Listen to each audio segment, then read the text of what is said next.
Now, take a look at this. An American president watching the football on TV on Air Force One. Yes, football, the proper football, or soccer, as they insist on calling it. America didn't beat Germany tonight. No doubt Obama was devastated, but they are through to the next round of the World Cup, unlike some others I won't mention. Joining us now from Florida is Rodney Marsh, the former England striker who left these shores in the 70s to ply his trade there.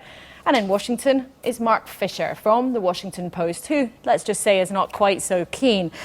Rodney, first of all to you, you were there right when football began almost in the USA. Are they finally catching on? Well, what I would say is this, Laura, that today America was mental. I mean, every television station's news, the first story was about America. And it's just got bigger and bigger and bigger. And it's, at the moment, at least, it's the biggest thing in town. Mark, the biggest thing in town? I don't know where Rodney is tonight, but I can say that it's certainly not the biggest thing throughout the United States. I was talking to people today in Kansas, Nebraska, Colorado. They had no idea this was going on.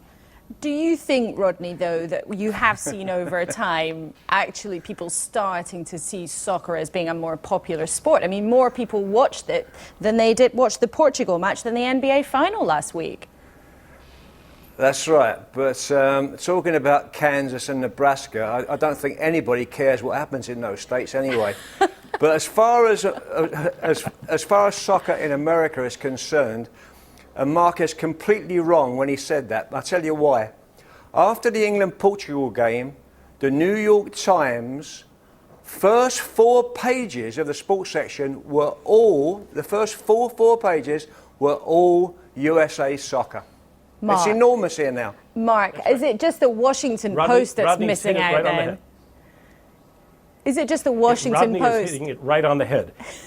No, the Washington Post is covering the heck out of this, as is the New York Times, and Rodney is absolutely correct about that. This is very much an elite play in the United States. This is the elite trying to force down the throats of the Americans a game. It's the same people who've been yammering on about the metric system for decades. These are the same people who've been telling us for half a century that soccer was about to happen in the United States. None of it is true. It's something that very elite people are interested in. There's a certain cachet to soccer these days, and so you see it in the New York Times. But for the vast majority of Americans, soccer remains a dull, boring sport, doesn't hold a candle to the sports we have. It's really unclear why the rest of the world wants the United States to become a soccer country. We have sports of our own. Every country should have sports of its own. There's no slight against soccer. It's just not a sport meant for Americans. It's not a sport that fits in with our way of life. It's not a sport really in the ways that we define it. Except when you say that football is dull and boring to watch. I mean, if you go to a baseball match or an American football match, it goes on for hours. You either sit there freezing in the cold if it's in the winter, or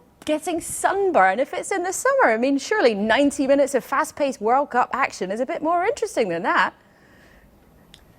Well, Americans tend to watch our sports on television, and I think anyone would admit that soccer is not a television sport. The field is far too wide. It's very difficult to see the players in any detail, and so you don't form a bond or identity with the personalities on the field. And the ball is on television tiny, so it's very difficult to follow on television, and it's continuous action, which violates a basic rule of American sport, which is to have frequent bathroom breaks and frequent breaks to go get a cold one. Rodney, you've got a pretty good sense of humour, if Mark's right, and your entire career devoted to trying to get America to love soccer has failed.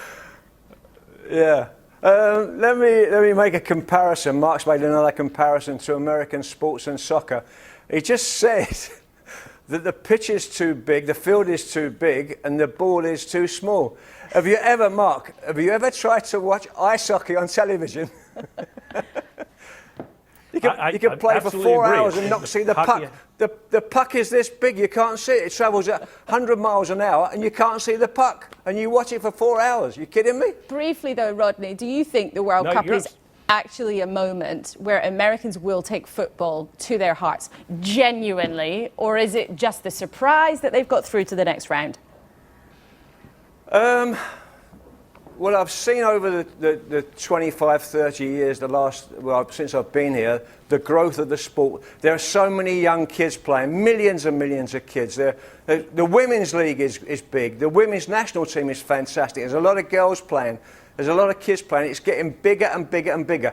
And God forbid, Mark, listen to me, if the United States should win the World Cup, you'll go apoplectic. Thank you both very much. We must leave it there, I'm afraid. Now, just before we go, America may have lost tonight, but they're going through, and fans will have been cheered to find out about the arrival in Brazil of their team's new secret weapon. Allegedly, Will Ferrell introduced himself yesterday at the USA Fan HQ. Good night. I'm so honored to be playing tomorrow.